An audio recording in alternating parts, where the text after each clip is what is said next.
Got a pair of game twos, first in New York and then in San Antonio, where the Timberwolves beat the Spurs in the opener. It's NBA Tip-Off. It's presented by AT&T from Studio J here in Atlanta. Ernie Johnson, Charles Barkley, Kenny the Jet Smith, and this is not Shaquille O'Neal. This is Draymond Green. Always good to see you. It's great to see you as well. I apprate y'all having me. No, certainly. Welcome, brother. Welcome. Yeah, thank you. Hey, and Ernie? Yes. Let him speak first so we don't hold him back. We got to make sure he gets to be the player he is, and let him get all best out of his ability here. We don't do that around here. We get the best out of our players here. Yeah, exactly. We've got plenty of hoops to talk about as the night goes on. We are here for an hour, and we'll get to all that in just a second. But while you're watching the show on ESPN, the way we all watch sports in general can be traced in part to the influence of Ted Turner. He passed away today at the age of 87.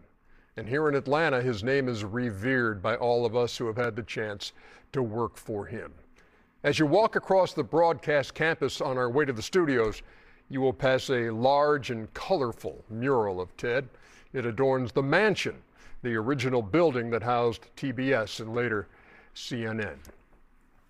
Large and colorful, also great words to describe the life of Ted Turner. You might also use maverick and visionary. For those of us who work at TNT Sports, and that first T stands for Turner, his vision, his legacy of big swings and bold ideas, it's a little more personal. Ted was an architect of impact across the globe, broadcasting, journalism, philanthropy, and sports. Behind me, you can see our new cable news network headquarters. 90,000 square feet of the future. When the Superstation came along, no matter where you went, you had people visiting from whatever state, and they'd flag my dad down. Hey, we watch the games all the time in Idaho. We'd go on the road, and we'd have more Braves fans there than Houston Astro fans or St. Louis Cardinal fans. It was a thrill. And that's all because Ted had this crazy idea, which is something that was always said. Ted had this crazy idea but it always happened, and it always flourished. Well, we had more fans than we thought we had. Everywhere you go, people said, we watched you on PBS last night. So we built a really big fan base around the country. Ted was way ahead of the curve in terms of basketball and importing basketball players and his relationships with the Soviet Union. He's been a peacemaker through sports. This will be kind of a blueprint for how we can go about ending the arms race. That's certainly my dream. Is there a reason we can't break down this wall between the U.S. and the Soviet Union? How about using sports to do that? And the Goodwill Games did that. I think that broke a lot of ice and was a factor in ending the Cold War. We gotta go fast as we can here. Well, after the America's Cup, we finally won. Big hoopla, 1,000 boats coming in, thousands of people on the shoreline. It's all over, baby! And Ted turns to me in the middle of this melee and says, hey, Jobson, wasn't that fun? Then he said, this will change our lives because we have proven to people that if we can do this, we can do many other things. 3 years later, he founded CNN. We sign on June 1, and barring satellite problems in the future, we won't be signing off until the world ends. We'll be on, we will cover it live. I think it's fair to say that Ted Turner literally changed the world when he came up with this concept of a 24/7 cable news channel. You can do so much more in 24 hours than you can in 24 minutes. I think Ted Turner is the greatest media individual of the second half of the 20th century. Ted is very much an inspiration for all of us in sports, that we really can do more than we have done. He told me that he was planning to give $1 billion to the United Nations. So everybody that's rich in the world, expect a call or a letter from me, because I'm coming after you to get money for the UN. He put his money where his mouth is, and he's always had a big mouth. He was more than a visionary. He was a visionary with a scalpel and a hammer. He'll speak the truth, and the truth will make you mad. It might also set you free, though, in the process.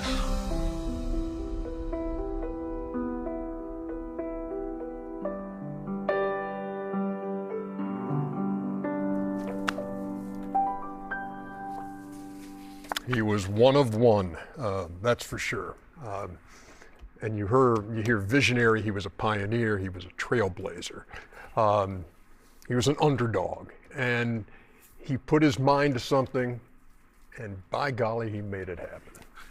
I never had the honor of meeting him, but I understand the impact that he has on my life. You know, when you think about the NBA and the lives that we're afforded to live due to the NBA, it's in large part due to what it created. You heard Dominique say him starting a network where we're on every day, you know, and how it built the fan base. Well, that's League Pass, right? Like, you know, you talk 24/7 news. Now it's 24/7 sports, you know, and so due to all of that, we're afforded the lives we live, so I'm very grateful for his existence and all that he brought to this world. Yeah, he wanted CNN because he wanted people to be in the know, because he'd come home and the news would be over and it'd be like, well, I missed the news, but he wanted a 24-hour outlet for it. Yeah, you know, and Ernie and I have been here longer, you know, it wasn't strange to see him pop up and come through what was going on. I played in the Goodwill games and won a gold medal. He was there eating breakfast with the team. And then afterwards, I covered the Goodwill games here at Turner. He was there. I'd eat breakfast at the time with him as well. You'd see him downstairs with his wife at the time. They would be sitting and eating breakfast. Like, Kenny, come join us. And it was a very big town mentality with a small town feel. And that's what he made this culture of what TNT was and kind of what it is today. No, it's a great point you make, because everybody who's worked in this business who has spent some time here has said there's something different about Turner. And that was all because of Ted's influence and the way he approached it. He was not, you know, he didn't drive a fancy car. You'd see him outside after a Braves game, just in a regular car like everybody else, sitting in traffic like everybody else. But he was a dreamer and a guy who I think looked at all of these as challenges and a risk taker. When somebody said, "Oh, you can't do that. That won't work," and he's watch me. Well, I think it would be an honest statement to say he lived a full life. Yeah, he lived a full life. You know, the whole 24/7 now, everybody assumes it's 24/7. It's like all these young kids think there's always been ESPN. I'm like, no, there's not always been an ESPN. But the entire 24/7 world news he started that. But man, you're talking about a tremendous life. You talk about the America's Cup, owning a professional franchise. I've only met him. I only got to meet him one time in my life. The Hawks were thinking about drafting me. And I came down for my interview, and they said, "Hey, Ted Turner wants to say hello to you." And I said, I've only been intimidated twice in my life: Ted Turner and Bear Bryant. When I took my visit to Alabama, I got to meet Bear. I couldn't even breathe. When I met Ted, I couldn't breathe, and he says, "What do you think about the Atlanta Hawks?" I said, "Well, you know, I'm from Alabama, blah, blah, blah." He said, "Well, we're thinking about moving up, drafting you." I said, "Please don't draft me.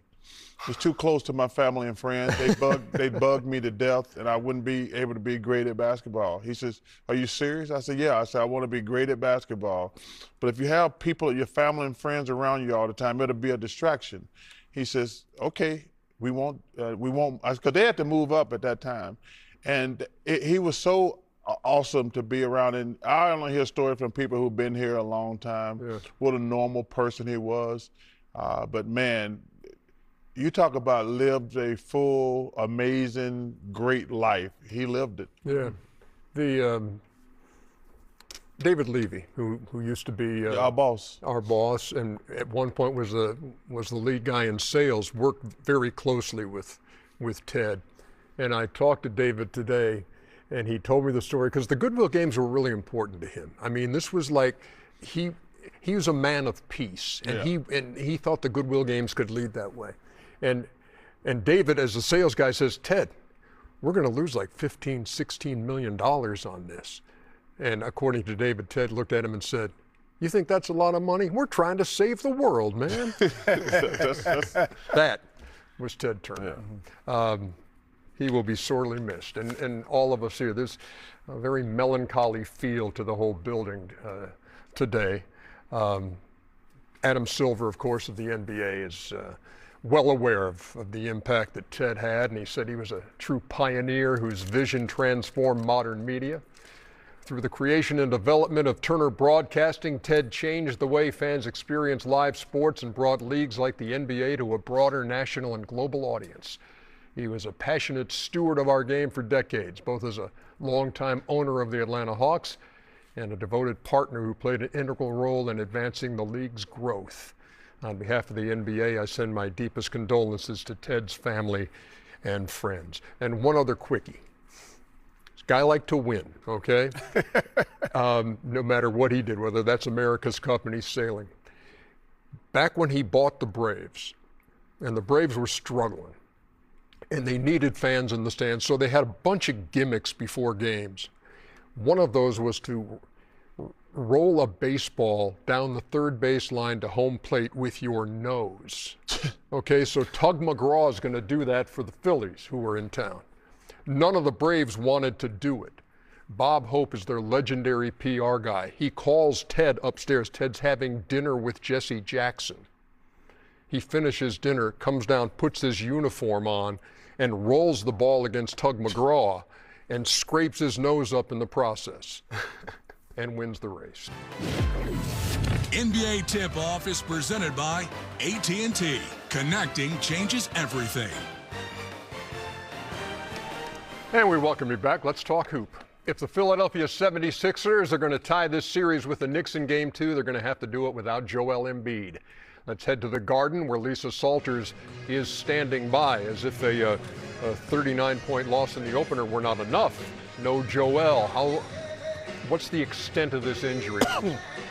Yeah, Ernie. Well, Joel Embiid was ruled out after a shoot-around this morning with hip and ankle injuries. Now, according to the 76ers, Embiid woke up with increased pain in his right ankle. That's an injury that they say he sustained during Game 1.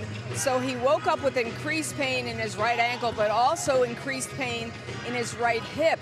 And they say that's an issue that's kind of just been nagging, lingering since the physical play of the first round. So again, Embiid apparently woke up with pain in his right ankle, right hip. He didn't participate in shoot-around this morning, spent that time instead on the training table, and it was after receiving treatment that the medical staff decided to rule him out for tonight's game. Now, I did ask Nick Nurse about Embiid's status for Game 3.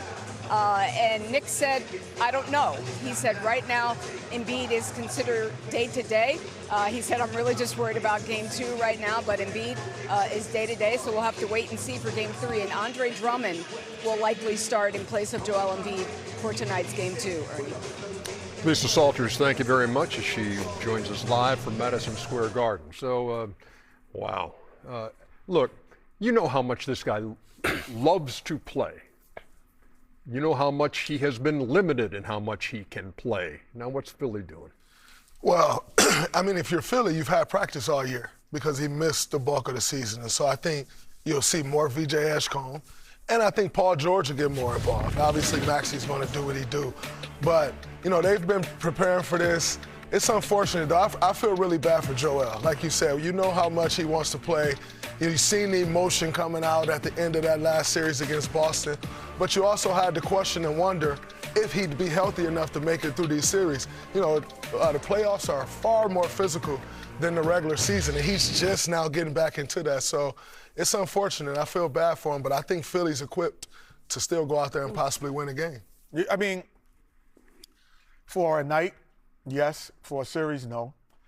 He just affects the game in too many ways. That's how they got out of the first round. He affects the game in 6 different categories. If you're talking about scoring, rebounds, and assists, those are the obvious. But the pace of the game, he affects the double team. You have to double team him now, which is creating a separate offense. You just throw the ball to him, they have to double him, and now there's a new offense. Because he affects the game in so many ways, you can't sustain it over a series against the better teams in the league. But maybe for a night, like you said, Paul George or VJ Edgecombe goes crazy. And then lastly, defensively. So, you know, I think there are too many holes that he plugs for them to be elite, for them to go on and beat the Knicks in this series. Boy, the Knicks are going to the conference finals. Yes, they are. This is, I smell blood in the water. If I'm the Knicks, I'm like, guys, let's get that hammer and nail out in that coffin. We're coming out here tonight because Philly they can't beat us. We've drubbed them by 35, 40 with him. Without him, if I'm this is all about the Knicks tonight. I'm like, if I'm a Coach Brown and Jay's like, I mean, man, let's just come out. They know they can't beat us. Let's don't give them any hope because what can happen, you saw at the games in Boston, if you let this thing come close with Maxey and Edgecombe and Paul George, anything can happen if it's a close game down the stretch. But I ain't let it be close down the stretch. I'm coming out from 0-0 and put my foot on their neck and get this thing over with quick and painless. Got to get more than 9 shots out of Tyrese Maxey tonight. I mean, I'm thinking we're getting a heaping helping of Tyrese tonight. Well, again, with Joel Embiid, and he could, I would say this, he can get 17 points with Joel Embiid, and they could be super impactful. You know, because, one, they're going to be easier, and then he's a great one-on-one player who cannot be doubled when Joel Embiid is on the floor. He might get 28 tonight. He played 45 minutes in one game. This will be the hardest 45 minutes for him because double teams are coming and all those things. Now, he is equipped, and he has everything, Draymond, to score the basketball. But he can get an easy 20, an impactful 20, and a hard 30 tonight. I agree with that to a certain extent. Where I think it changes for Maxey, though, is to your point of the pace, the game slows down with Joel. Maxey want to play fast. And so now I think it makes it tougher on Karl that now you got to try to keep up with Maxey running. You got to try to keep up with VJ Edgecombe running. So I think the Knicks are winning tonight. But Philly's path to winning is they just got to push the ball, and I think ultimately that helps Tyrese Maxey more than it hurts him. And I agree with that. The only way Philly going to win this game is turn into a track meet. Because if you go back and look at the last game, you talk about Joel defense. They were attacking Joel defensively. Like he can't move anymore. They were killing him on that pick and roll, and Karl was out running up and down the floor. But if Philly's gonna win, Max and VJ and Paul George got to go crazy. And you won't see a 16-3 New York advantage in fast break points like you did in Game 1. Hey, the Knicks. I was in New York last night. Went to a dinner in New York last night. Congratulations. Shout out the T. Howard Foundation. Yeah, congratulations. No, I'm not asking for that. No. They just told us you got an award. Congratulations. It was very nice of them. That's all right. But here's the deal. All I heard all night long at the hotel and anywhere else was, hey, Knicks, how far? Hey, man. I said, hey, they're as hot as anybody right now. They are playing great basketball, and it was like that second loss to the Hawks was like a, hey. And now their closest game has been 16. It's impressive what they have done to this point, Dray. It's very impressive. I think they've started to figure it out, though. Like, the more the season has gone on, Karl Towns has moved from the block to the high post. And I think that's changed everything.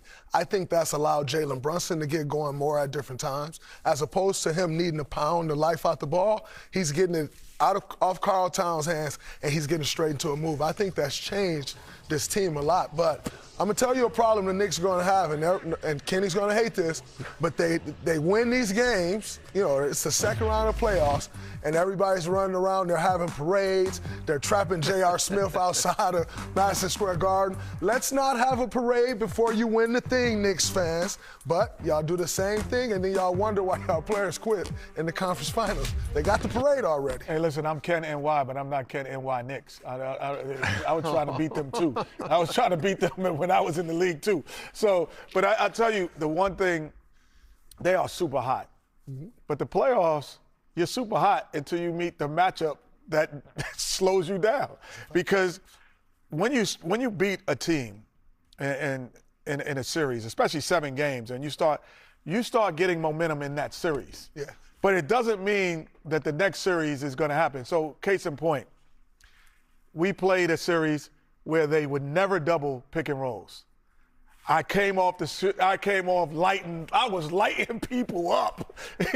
Smithereens, shooting the ball out, shooting it out the socket. The next series, they doubled every possession. Now you make, they're like, where are all these threes that you had? They're doubling every possession. So every possession, every series is different. And so you have to figure out what happens.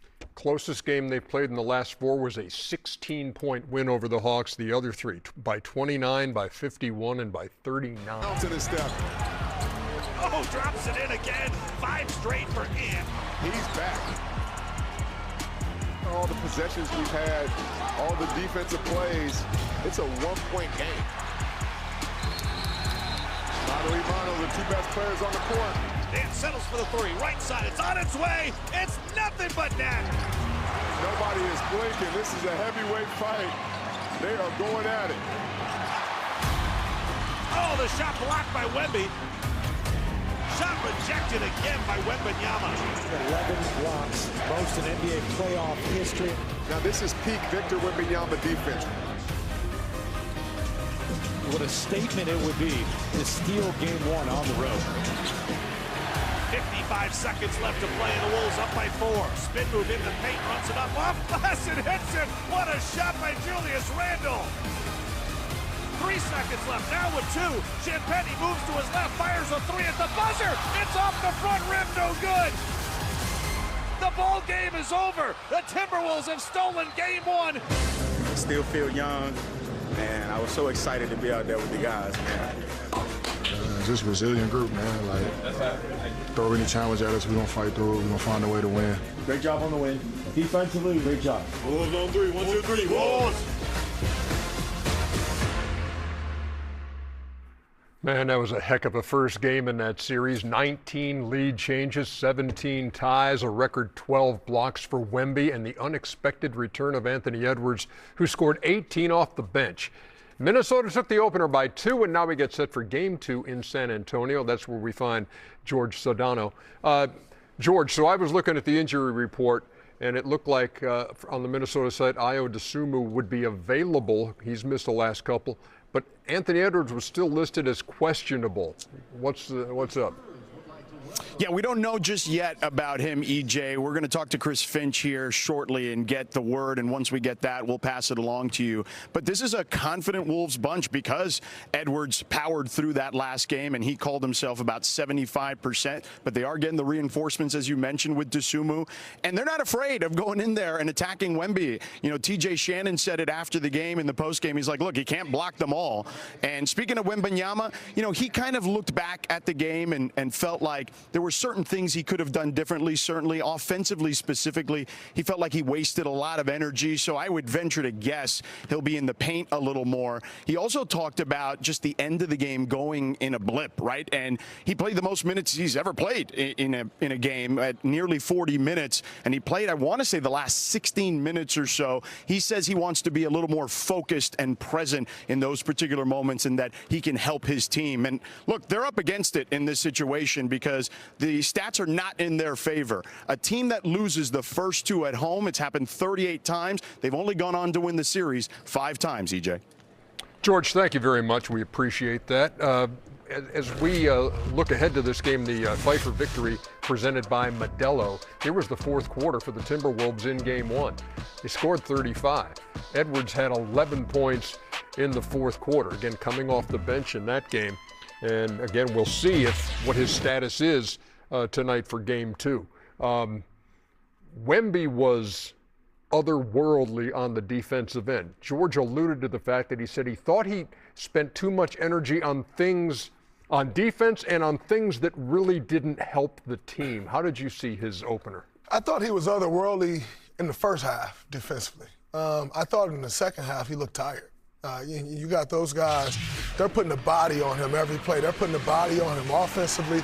They're attacking him defensively. And although he got the block shots to the point of Terrence Shannon Jr., they're going to keep going at him. And they got athletic guys with Terrence Shannon, Anthony Edwards, Naz Reid, Julius Randle. All those guys are getting downhill at him. So I think it's going to be interesting where they've managed Wemby's minutes all year long.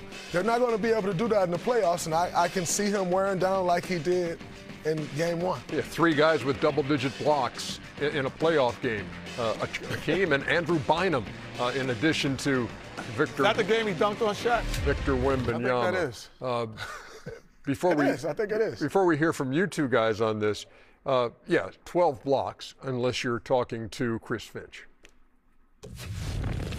When we looked at them, at least 4 of them were goaltending, maybe even a 5th. To me, it's a little alarming that none of them were called. So let's just say there were 4. That's 8 points. You know, the value of 8 points in an NBA game is massive. How many of those do you think were goaltends? You fouled me. You fouled me on the first one.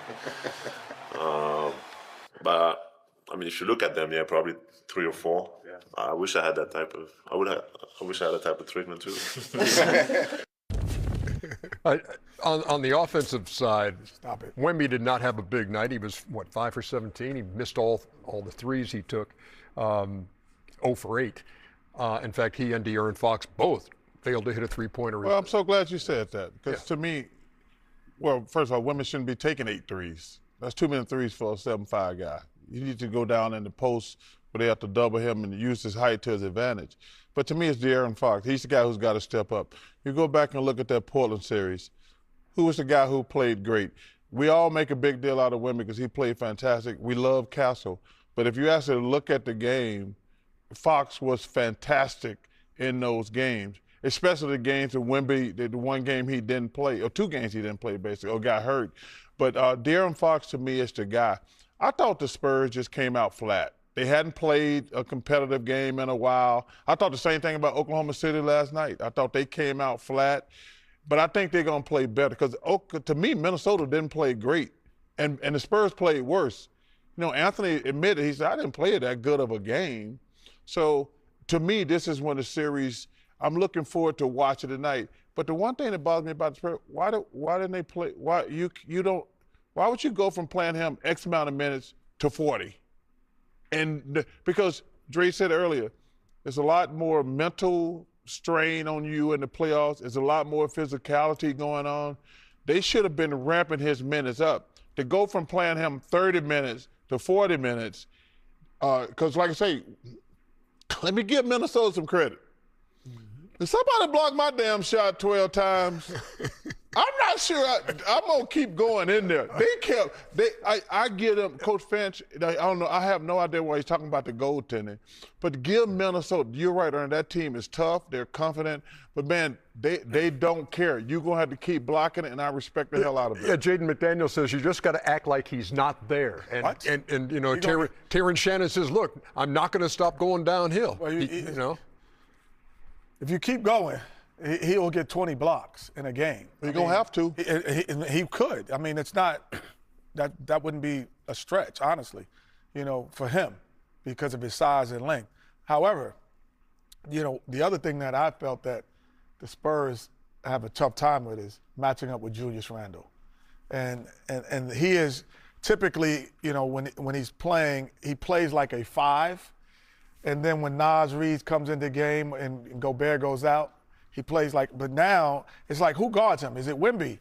Because he's doing things off the dribble. He plays like a point forward, but then at times he's going to shoot the 3. Then at times he's going to drive. So I thought the uncertainty of who was going to guard him, because the one thing about Wemby while he's shooting the 3s is because when you switch on Wemby on most teams, you don't have size switching. Yeah. So with them, they have Naz Reid, they have Gobert, they have Randall, and they have McDaniel. Goes all too little, other than Gobert. I mean, not all too little, but they're physically gifted enough to guard him. So, not disrespectful, if Draymond's not guarding Wembanyama and they switch off and they have one of your guards guarding him, they don't have this girth or the length. Yep, so where they have one or the other that can kind of slow him down and kept him perimeter too much. He didn't get lobs. You know, he's gotten 10 points a game off lobs. Because they were just able to switch, he wasn't able to roll. He didn't get lobs. And another thing I thought they did, which was incredible, everyone always say space to the 3 to pull Wemby away from the rim. And he doesn't pull away from the rim. They put a guy in the dunker spot every play. And no matter what action was going on around it, they ducked him in. So in the second half, he wasn't able to get those blocks because he was tired, because they was ducking him in, putting the body on him every play. We've talked about it before. Minnesota in their 13th tip-off here on ESPN. It's brought to you by AT&T. End of the road for the Warriors this year in the play-in. And you see some of the facts and figures. Second fewest wins, 37 under Steve Kerr from 2014 on, and Draymond Green with a player option. $27 million. That's a nice option. Yeah. That ain't half bad, Kenny. You gonna take that? I mean, I don't want to leave it. Excellent answer. You just thinking about it? I don't want to leave it. I got a date. The date not here yet to decide. Hey, so we want to spend a few minutes just talking to you about what's going on in your life and your career, and 14 years in the league, all with the same team. And then I saw at the end of the game you and Steph and Steve in a group hug there. What was that about? And what thoughts were going through your mind as this season ended? Well, Steve grabbed both of us, and he said, I just wanted to take this moment. Like, I just don't know. I don't know if we'll have this moment again. So I just want to take this moment and thank you guys, and it was a special moment. The first thing Travis said when we walked off was like, man, I'm so happy Steve was in the moment. Like, and he didn't miss that moment. But like going down the stretch, you can't help but think like, is this it? Is this the end, right? Like, I have an option, as you see. If they don't want me back, I'm not just gonna take the option. Like, this has always been a partnership, right? You want me, I want you, it works out. And so I do think they want me back, but I'm just saying, with Steve, he's coaching on the last year of a contract. Does he come back? What does that look like? And so it was weird down the stretch because you're kind of feeling this pressure of like, we need to win to kind of stabilize things. But yet you got Jimmy Butler out with a knee injury. You got Moses Moody out with a knee injury. You got Steph Curry out with a knee injury. And we're just free-falling pretty much from All-Star break on. Could you see yourself in another uniform? I mean, I don't want to. It's not something I've imagined over the last few years of my career. Early on in your career, you're kind of like, when is this going to come to an end, Like, I've been here long enough. You look at the stats, guys don't stay that long. Then your mindset kind of shifts. Like, can I make this a forever thing? Can I stretch this the length of my career? When I signed my last deal, that became a realistic possibility.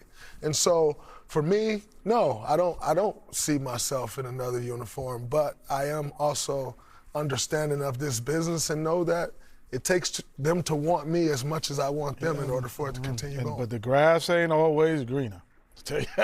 And sometimes it is, but a lot of times it isn't, because especially coming from a championship pedigree. And the worst case scenario for me, after winning 2 championships in Houston, you have a championship thought and a culture. And then you go to teams that are just getting by. Mm-hmm. And you walk in the locker room and you know right away, you're like, this is a joke and this is not it. They're not trying to win. They don't even know how to win. Mm-hmm. They're guessing and throwing darts at the board. And then if you say something, and I know you would, say something, you look like the outsider. Yes. And so I found myself later in my career looking at it, not storied career as you have in the many championships, but man, when I left, I was Les Houston. I was like, this is not it, brother. It's not.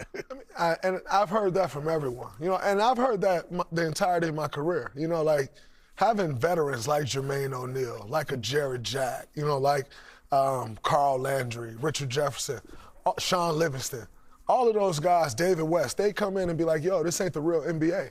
Like, that's the word. They will come and say that to and us. I'll say this, and I'll let you talk, Charles, too, but the one thing that I used to always say is, this is not the real NBA. And you know what the first time in my life I felt like I was playing for? A check. Mm-hmm. First time ever. Well, it's over for the Warriors. There you go. I mean, no disrespect. But disrespect is. No disrespect. Disrespect. It ends for every old team. You have your run. You get old. Y'all let Clay go. You and Steph on the backside of y'all careers. It just passed you by. Y'all had one of the greatest runs ever. If you think you're not in the playoffs, you're not gonna make. You think you're gonna get healthier for next year? You're just gonna get older. That's no disrespect. You guys had one of the greatest runs of all time. If you want to compete you're going to have to leave there. If Steph wants to compete, he's going to have to leave there. You're going to have to make that decision. What if they bring the right pieces in? They can't bring the right pieces. Why? Because they don't have no cap space. Okay. They don't have any cap space. Do you believe what he's talking over here? Well, here's what I would say. We had that hug for a reason. Right? Like, we're not. Because it's over. We're not oblivious. Yeah. So, like, this could be the end. Like, that's the thing that makes me laugh. It ended for Larry Bird Celtics. It ended for Isaiah Thomas Pistons. It ended for Michael Jordan Bulls, The Last Dance. Absolutely. It ended for Tim Duncan and Parker and Ginobili. It always ends. Sports are for young people. You hope to have a great long career, but sports, nobody wins when they're 37, 38. But you said what you said. I didn't want to hear if he believes what you're talking. Yeah, I mean, I think the goal is just to not look like you in the Houston Rockets uniform. Yeah. Is ultimately the goal for us. Like, we don't want to. What does that look like? Did you see it? I'm just asking. I saw it. I mean, so, you know, we're always going to try to compete. When you win championships, the goal will always be to try to reach that level. Can we get back to that level? Listen, to your point, Jimmy's going to miss a lot of next year. Moses is going to miss a lot of next year. That's $70 million. $75 million of a $160 million payroll. So it's going to be tough. But make no mistake about it, the goal will always be to compete at a championship standard level. Whether we win a championship or not, I think as you get older, you have to redefine what's success, right? Still the most sellouts in the NBA. Still the most national TV games in the NBA. And you just want to give yourself a chance. Success may not be for us at this point a championship, right? That's just that's the way it goes. And so I think understanding what is success at this point is key for us, knowing and understanding that it may not be realistic to win a championship, but can we continue to build to that so that once we leave this organization, it's still in a great space of where they have that pedigree and they can try to build on that like when the we Spurs. work out. Exactly. Do you have any idea what Steve's going to do? I think and hope he's coming back. I don't know more than anyone else in the world knows outside of what I do know is that he wants to coach. Mm-hmm. And so if he wants to coach, I think he comes back. You raised a few eyebrows when you said that you felt like he had hindered your career somewhat. In what way? Well, I think, number one, people took a 4-minute clip of me saying how great this guy's been to my career, how much he's taught me about winning, where I wouldn't be without him, and all these things. And they took a 4-minute clip, and they took 15 seconds of it where I said, you know, I think from an offensive standpoint, he hindered me. I stand by that. That's my truth. But I think every basketball player in the world has some gripe that they wish their coach would have done. I wish my coach would have this. I wish my coach would have done that. I'm not afraid to express my one gripe. But with me expressing my one gripe, make no mistake about it, I also said all of the incredible things, how much of a better man he's made me. I spoke on all of those things, and we take one clip, right? Yeah. So I agree. I heard the whole clip. Yeah. You know, and I think that one thing that you could have been possibly a better offensive player in another system, but I don't think you would have been a better player. I think that the way the Golden State Warriors set you up made you a better overall basketball player. You became a smarter player. You became a point forward. And some of it was Mark Jackson moving to that position as well. And, like, just figuring out where you need the ball, I thought was ingenious, and it made you difficult to guard. So, again, your 12 to 15 points on games was super impactful 100%. When that happened. They were super impactful. By the way, I have zero regrets about my career. That's the beauty of it. I can say what my gripe is and everything. And sit down and have a bison burger from Ted's Montana restaurant, which is one of my favorites, in honor of Ted Turner. It is game 2 Rest at the in Garden. peace, Mr. Turner. Sixers and Knicks. we head to the world's most famous arena. Stop Mike calling Breen, it Richard that. Jefferson, Tim Legler, and